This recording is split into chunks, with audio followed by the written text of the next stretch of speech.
So um, I was I was talking about the caliber that I was considering, and I made this ballistic video. It's only like a 2.5 minute video. I don't know if I spliced it in. I gotta check. But basically, what it shows is between the 7mm Remington mag and the 270 WSM, it's identical. I mean, if you load it the same way, 160 grain, the same type of powder, the same amount of powder, that kind of thing. The ballistic is identical. I mean, the when you do the your graph, the rainbow, one bullet is inside the other, basically. So when you look at do the readout on the scale there, it tells you that the drop was a quarter of an inch difference between one and the other, and a 4 or 5 pound difference in energy. That's you know that's incredible that a smaller bullet, the 270, can match the ballistic and the energy to the 7 mag. The 7 mag has obviously it's got more powder. Now the case on the 270, I think it's a little fatter than this. I haven't seen one in person. I haven't really gone out and tried to find the ammo. I know that everything now it's upside down and it's hard to find the stuff, and when you do find it, it's very expensive. So I'm kind of up in the air now. I I I told my friend, I told him what to look for. He still hasn't got back to me. Uh, Primarily because he just had knee surgery. He did his right knee, and he's down for the count. So, but he says that he can make calls and stuff. So I tell him, look, there's no hurry. I'm not gonna rush and buy a gun right now. I'm just doing some research. I want to find out the prices. I want to see the availability, and I want to see if he can get the guns that I chose. I chose two. One was a Tikka super light with a plastic stock. Not too crazy about that stock, but it's a very accurate gun, and it's lighter. It's 6.2 pounds. And the other one was the I actually had three. The second one was the Christensen, very nice gun. Uh, but it went over the weight criteria. So also, they don't have it in that caliber. Um, so it wasn't it the no. I was looking at the 6.8 Western. They didn't have it in that caliber, and the gun is very expensive, and the chances of finding one, there's a lot of things going on. And the third one, the third gun that I chose was the Hoa in the 270. And so my friend is trying to look around, see what he can find. So now I'm thinking, well, the ballistic, what's the advantage of changing from the 7 mag and the 270?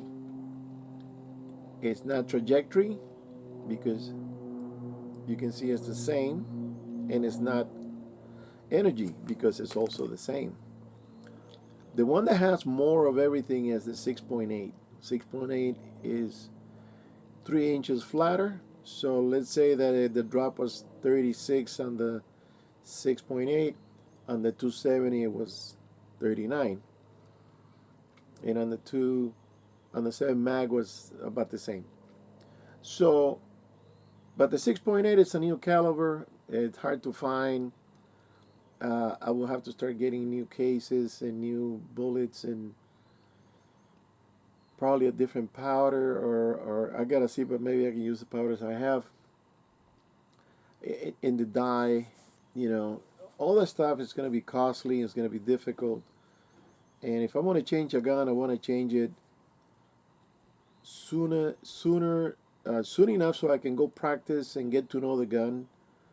I gotta get a scope for the gun. I gotta get the mounts for the gun, the rings. You gotta set it up, and you gotta go practice. Well, that takes time, especially in my situation that I have some overwhelming projects plus my wife that's back home, thank God, and I gotta take care of her. So I really can't go anywhere. So now I was. I also talked to the guy that I offered the gun, and I said, "Look, I got $1,000 in ammo, and I have a gun that is worth 13 to 15 with the scope.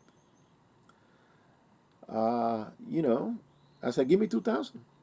You're getting way more for the money because of all the stuff I've done to the gun." So he kind of did a little backpedaling. He says, "So it's a little heavy," meaning it was pricey. Um, so then I said, "Well, okay, I can probably call him back and say, hey, listen." He said he was going to call me back, but he never did. So I'm going to see if I can call him back and say, okay, I'll sell you the gun without the ammo and give me 1,300. He's still getting a very good gun. And the gun, then I started thinking, well, if I'm going to keep all this ammo, all these boxes that I have, plus the stuff that I have for reloading and whatever, I got all the dies and everything. I'm all set up for that 7 mag. I said, well, don't just get another 7 mag that's lighter. That's another possibility. So I said, okay, and I called back my friend. I said, never mind this caliber. Try to find it now in the 7 mag. So let's see what he finds, if he can get it, and then I'll make the decision. The Tika is going for 850. That's not bad. The Hawa is going for. They have a Hawa package with the scope. It's got a Leupold 3.5 to 10 by 40. I wanted to get a little more, maybe 42 or 44 on the lens, and I wanted to get a little more magnification, maybe 4 to 14, something like that. But it is what it is, and that gun was going for 1389 or something, so 1,400 bucks rounded off. And it's a very good gun, very good reviews on it, very accurate, very well made, very good stock on it, and it's made by Hawa, which makes the Weatherby Vanguard. That's an excellent action on the Weatherbys. And uh, I used to live in a town that was adjacent to where Weatherby was, and I used to drive down when I was a kid. I used to drive down with my bicycle and just sit there and just look at all these. I even drew that they had a sign on top of the building with a rifle, and it was all lit up with the scope and everything. And I used to sit home and just draw. I do a pretty good drawing, and I would draw that gun, and I would dream of it. And then when I got older, uh, I was 15 or something. When I got older, then I would go into the store, and they would say, "Well, can I help you? Because now I'm an adult and I can purchase a gun." And man, they have some beautiful rifles. They have some beautiful rifles. And inside the store, they had mounted heads of elephant. And you walk in the center of this, in the middle of the store, on top there's a. When you walk in, the first thing you see is a huge African elephant with the tusk. They had the impalas, they had a zebra, they had gazelles, they had lion, they had two polar bears, full size, man, in a case, in a glass case. One was standing. I wish I would have taken some pictures. They shut it down, they closed it down. They had another one standing up. Man, those polar bears are huge. They're over 8 feet long. They're just tall. And and then on the bottom of that one, the one that was standing up, there was a Weatherby 270 rifle. I don't remember if it was a Magnum or something, but it probably Magnum. 270, beautiful, beautiful rifle. I mean, just drop dead gorgeous. The wood on it, beautiful gun. So the Weatherbys are good guns. They moved to Paso Robles now. They sold the store. Now it's a mechanic or something. In fact, I heard that under the underground in that store there's a shooting range. So when you buy a rifle or whatever, a handgun or whatever, they say, well, come on down so you can try it. Or they let you try it before you buy it. They say, if you want to know how the kick is, I got friends that went there and they bought 300 Weatherby Magnum. They love that rifle, that caliber. And I said, well, it kicks like a mule, but they're big guys, the strong guys, taller than me, and they can take it. I was shooting at 270, and that was enough for me. And I still got the 270. But this guy loved the Weatherby 300. Loved it. So then, going back to the guns, the Howa, it does make the Vanguard action on the Weatherby rifles. So it's a very good gun. And I think it's a good price with that package with the scope. So let's see what happens. So now, what's the difference between the 270 and the 7 mag? It's not the ballistics, it's not the energy, it's the recoil. Now, I started looking at Tikka 7 mag.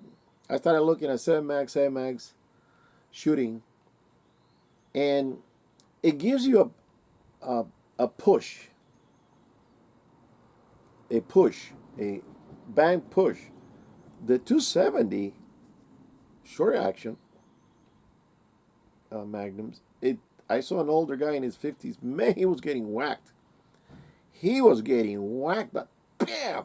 His hat will be coming off and the glasses, And I'm going, damn, that thing is. And they had a repetition. They had like 3 or 4 shots in repetition. Because that's what I do also. I find where they actually click and hit the trigger and it shoots, and I replay it and replay it and replay it. And I'm looking at everything. I'm looking at the end of the barrel. I'm looking to see how much the barrel is jumping, if it jumps up or pushes back, or if some of them kind of kick to the side. Then I'm looking at the bipod to see how much it slips back on the recoil. And then I'm looking at the guy's face, distance between the scope and the eye to see how much closer to the eye he gets. And some people flinch and they're closing their eyes. That 270 is a little bit snappy. It's the same thing between the 9mm and the 40. The 40, a lot of people don't like it because it's snappy. It's got good power, good ballistics, but it's very snappy in the hand. People don't like it, so they're going back to the 9. I think the police did that also here in LA. And then I'm looking at the Tikka, and the Tikka, it's a lighter gun. It kicks. The guy's getting a kick, but it's not getting that snap that he's getting with the 270. But he is getting a kick on the thing, very hard. And I said, well, now I'm back to square one. The Tikka's too light. You put a scope on it, rings, you're going to bring it up a pound. And then you put a sling weighs maybe 4 ounces. So you're looking at 7, 6, around there. And that's not a bad area to be in. I just don't want to get to 8. So there's a little play there. Then you add the ammo. That's another. Oh, by the way, this one weighs 1 ounce. So this is an additional 4 ounces on the rifle. So now I'm thinking, it's a lighter gun. It's gonna kick more. When you go hunting, you're only gonna shoot 2, maybe 3 times, and that's it. You're done. If you didn't hit it, don't waste any more ammo. So where you're gonna be doing more shooting is gonna be in the range, and then it won't be comfortable if you're gonna be, kicking, flinching, and all kinds of things. You can put a muzzle brake on the barrel, but the muzzle brake makes it a lot louder, and a lot of people next to you don't like that shit. Say, hey, So now I started to rethink the change of caliber, and possibly rethink the purchase of the new gun. So the 270 has been around for 15 years or so. So the ammo is out there. But it's $76 a pop, a box. 76. Every time you pull the trigger, what is it, $4 or $5? Come on, man. I'm not going to be spending that kind of money every time I pull the trigger. So, since I have the die and I got the powder and I got everything else, I think I'm stuck with the 7 Magnum.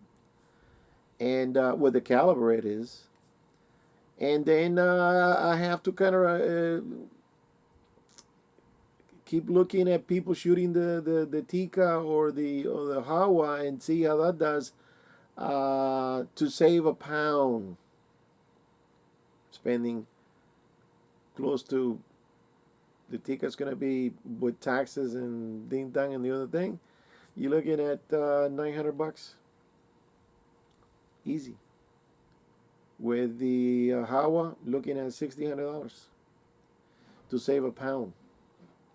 So, I'm not calling the guy back and giving him a cheaper price on the gun. I'm keeping the BAR because I've been kind of approaching this from a different angle.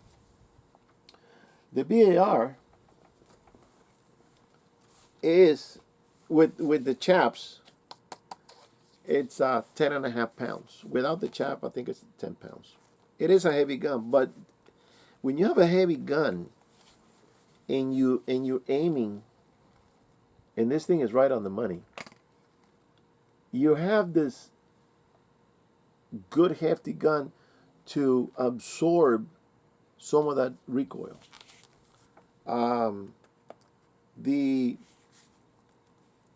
The wood, it can be no lighter.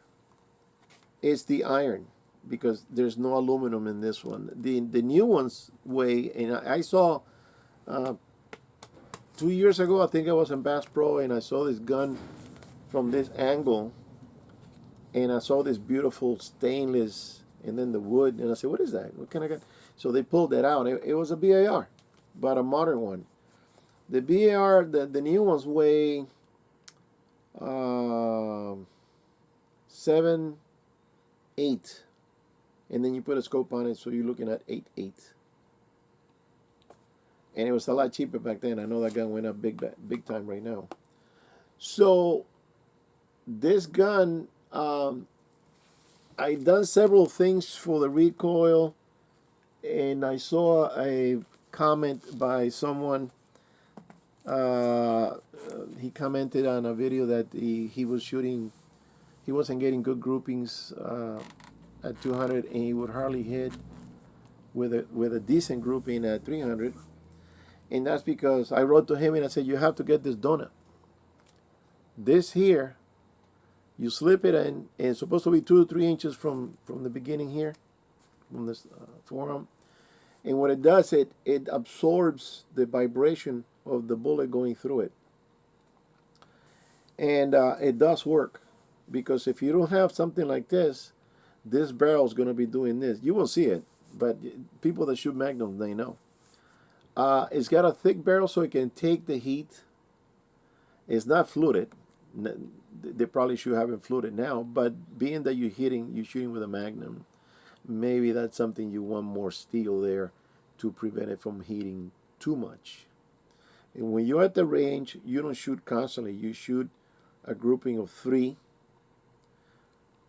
Crank it open, let the breeze run through it, give it 4 or 5 minutes, load up again, and then do another grouping. If you're going to shoot constantly, like you could do with a 308 or a 223, it's going to start waving. If you have this donut, and it's made for this caliber, they have different ones for different calibers. Now, this gun, the extra clip here, they're expensive. They're about $72 a piece. But I knew a guy that used to hunt with a 270 in this rifle, and he would carry an additional clip with him. Now, this is if you peel back the zipper,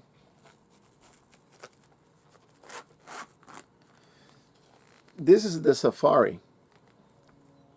They have the Safari 1 and then the 2. I think they have the 1 and the 2. This is the Safari, and I forgot that it has engraving on the, because I've had it covered for such a long time. I've had these chaps on it for, Jesus, 15 years or more, 20. I forgot that it has the engraving and it says Safari there in the middle. That brings the price up because I'm gonna look it up. I haven't done it, but when you have the one that is just flat, there's nothing there, just metal. It's a little lesser. I don't know if it's 150, 200 bucks. Don't know. But the reason I put this on is because look at the wood.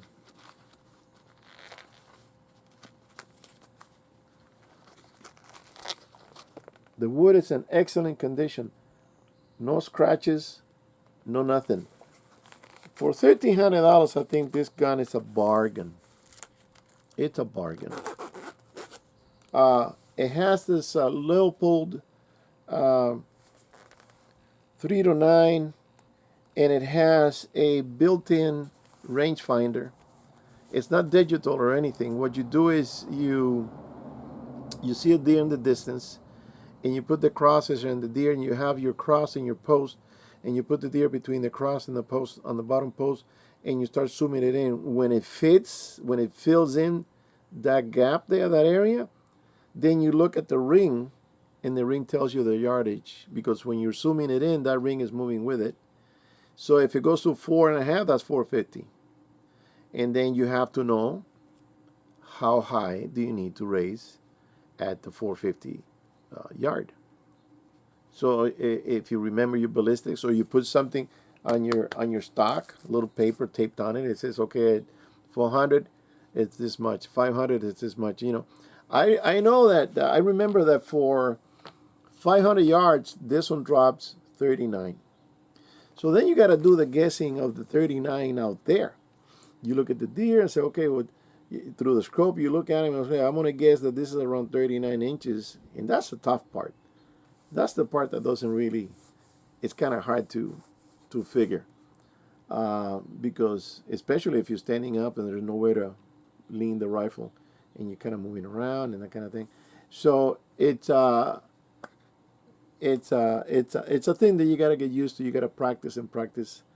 So this is not a backpacking gun. I can tell you that right now. Sucker weighs a ton. This is what my friends do. Some of the guys that I meet up in the mountain. This is a truck gun, meaning you're driving around your dirt roads, and you see a buck on the other hill. Well, you look at him, you scan him, and range him, and say, okay, 380, something like that. You get off, go on the side of the road there, try to get a little closer if you can, and take a shot. This is that type of gun. It's a gun that can shoot from mountain to mountain, and the thing is, who's going to go get it afterwards, But you can shoot from mountain to mountain. It can reach and hit it because it's a Magnum 7 mag. It'll hit it. It's got very good ballistics. One of the best ballistics in the 7mm range.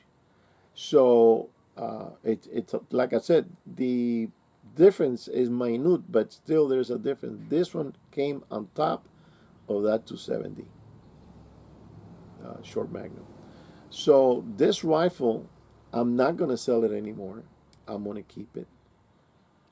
Because if I'm going to shoot a Magnum, besides the weight that'll absorb the kick, what else does absorb the kick is this,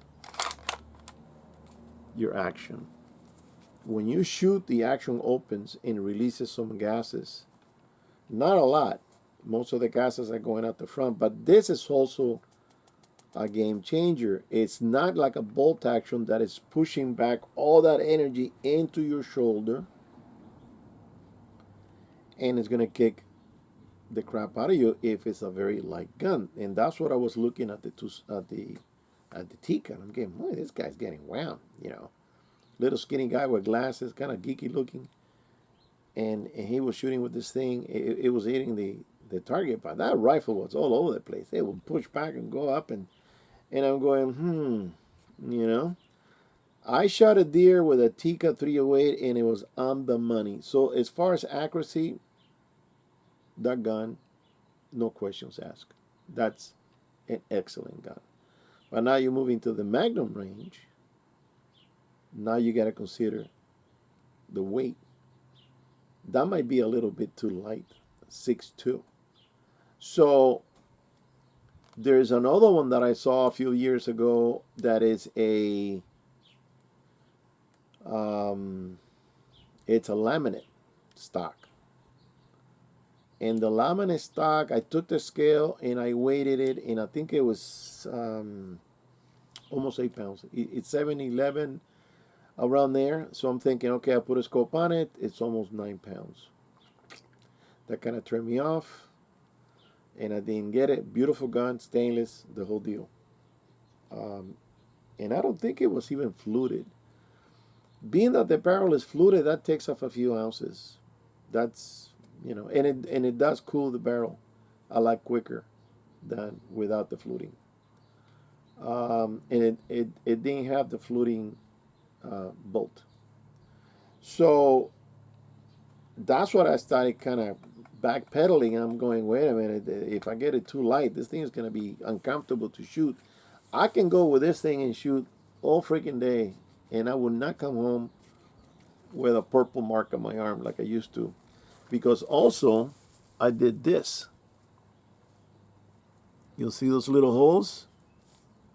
One there, and one there. They're not on the side. It looks like on the side. They're at an angle from the top. And believe it or not, these little holes are only what? They look like 1/8. Maybe you know what? I'm not even going to mess with them because I'm thinking of making them a little bit bigger. I don't think I'm going to mess with them. This thing really changed. When I started shooting, I noticed that I wasn't getting kicked. Because the gun is heavy, but still kick you, right? It's a Magnum. So I had it back ported. Back then there was no adapters or it's threaded or, muzzle brake or none of that crap. So I had it Magnum ported, and one day I started shooting. I'm going, wow, this thing is something different about it. I couldn't remember because I put the gun away, and I think I shot it like 3 years later. And then I noticed that the gun was shooting a lot better, and I'm going, damn, it's the Magnum porting that I did. Very little holes. I did the same thing on the 308, but man, that thing is loud because the guy went overboard with the holes. I don't remember. He asked me how big you want the holes, and I said, I don't know, 1/4 inch or something. They're huge holes. I don't think, but this guy really did a nice job. And the rifle it's in excellent condition. It's smooth as silk.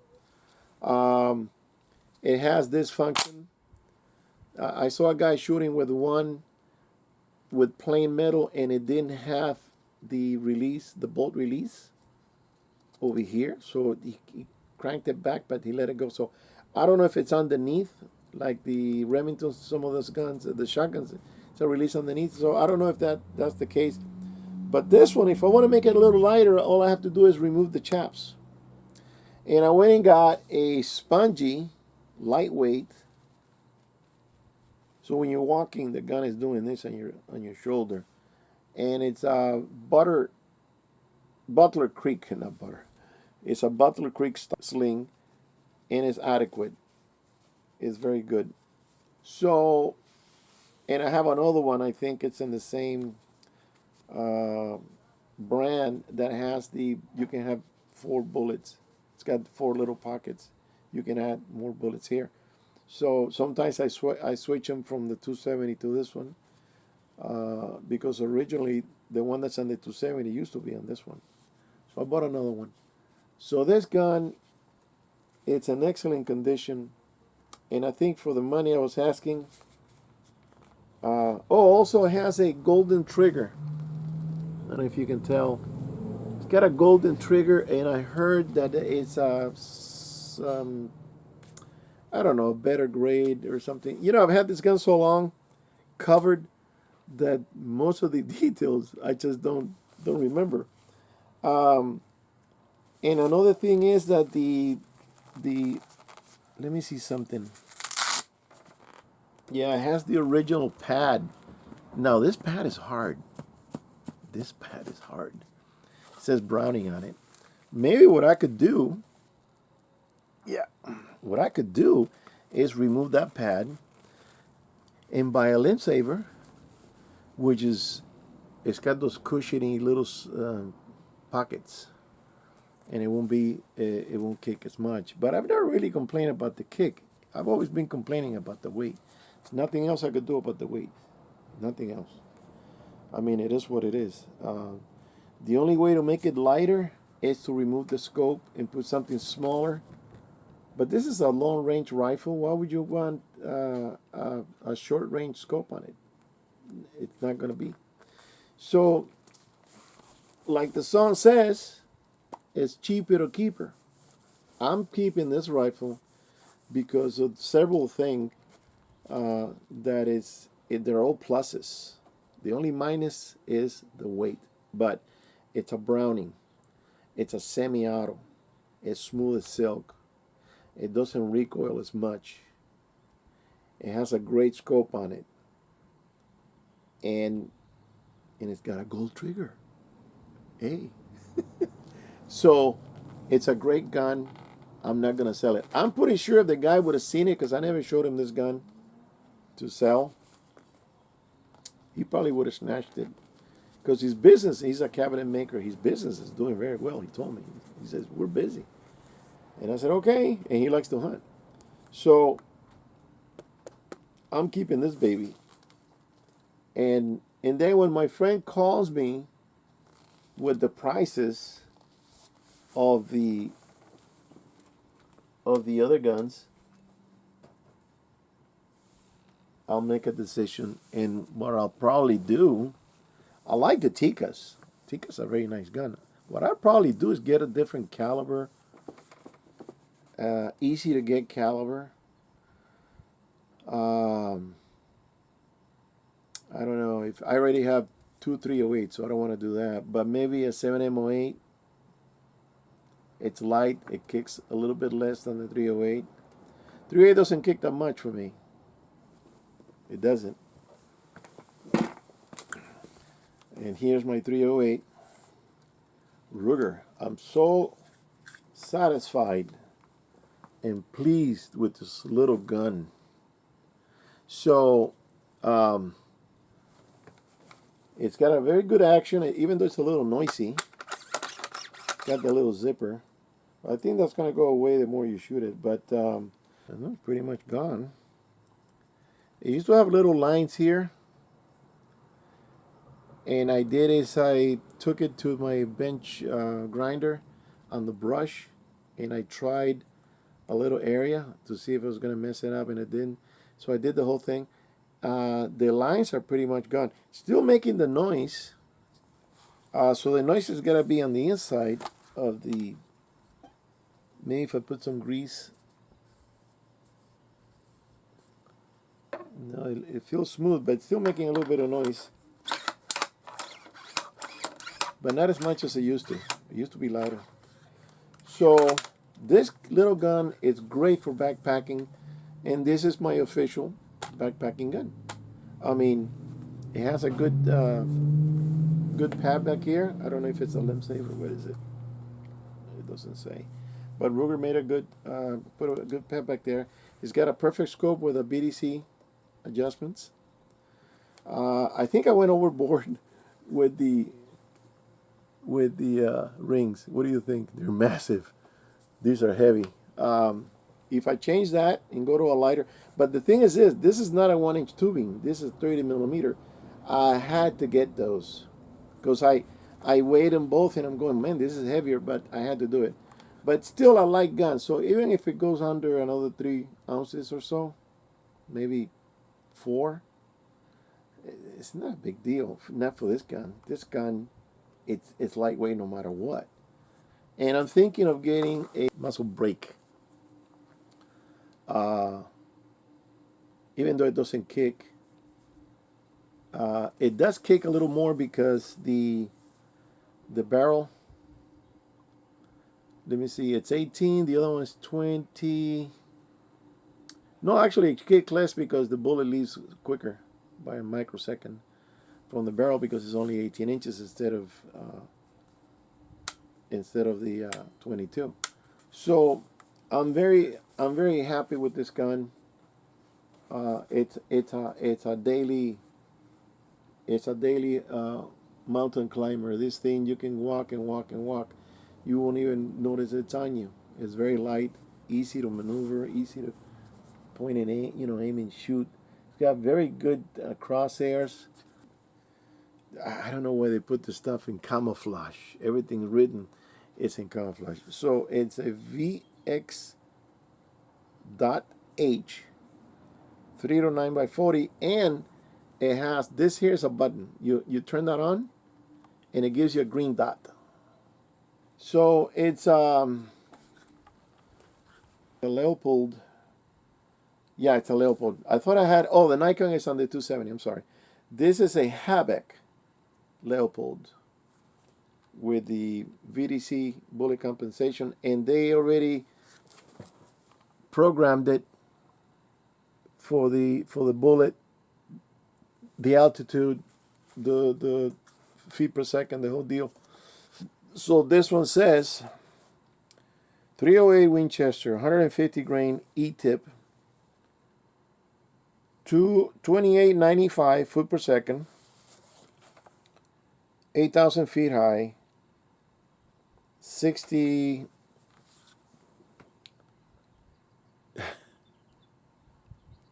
Fahrenheit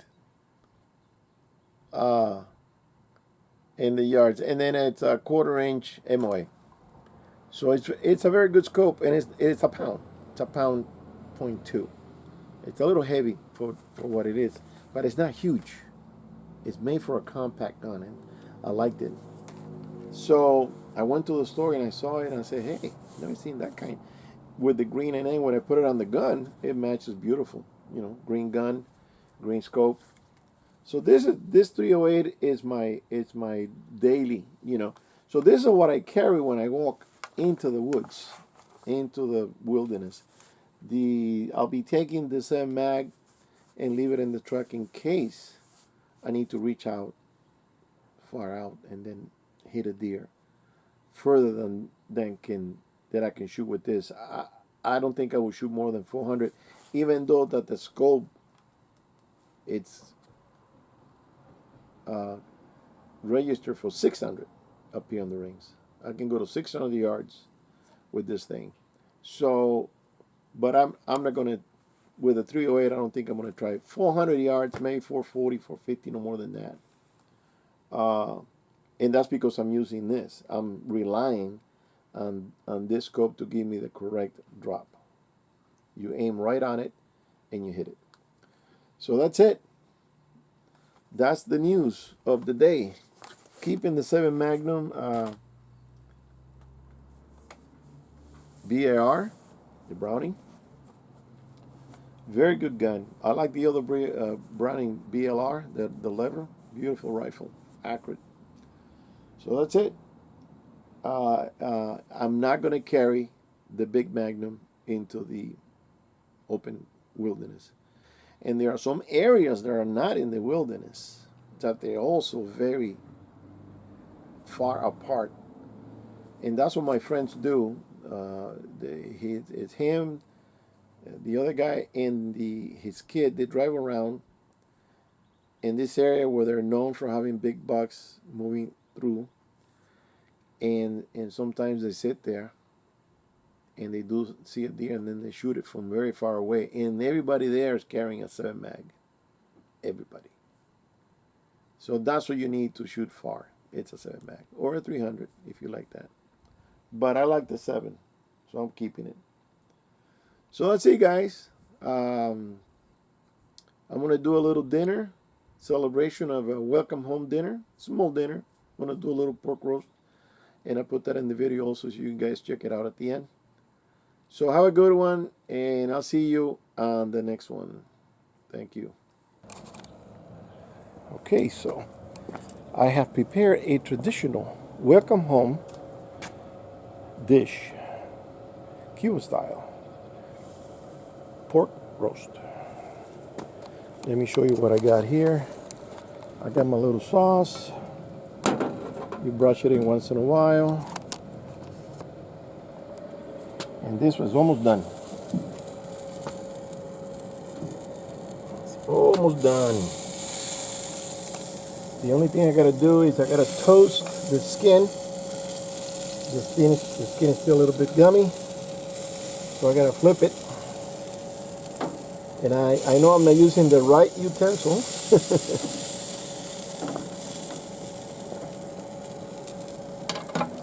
Okay. It needs another, let's see. Let's get the temperature in there. It's supposed to be 205. It's almost there.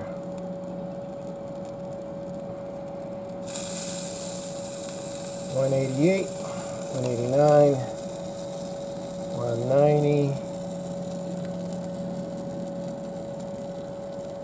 97, 200, 202. It's almost done. Oh, that's a bone.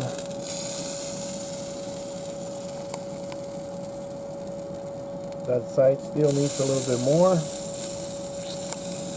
A little tougher on that side. It is a small one. That's pretty tender right there. 180, 182, 183. Another 10 minutes or so. Usually I put it on 12. It's a small, that's probably 4, maybe 5 pounds. Not even that. And it has the bone. Well, it's enough for 2, maybe 3 people. I put it at 12 at 215. Cooked it for 6 hours, and then raise up the temperature so I can get the skin. But I was supposed to bring it up to 700 to really toast it, and this thing is stuck on me. It's not doing it. So I don't know what's going on. Another 10 minutes or so, and it'll be ready to go. And then I got the rice going, and I gotta cook the black beans. All right, later. Okay, we got some black beans. Put some olives in there. And we got the rice going. The rice is ready to pop. And that little thing goes, boop, is ready. It's almost done.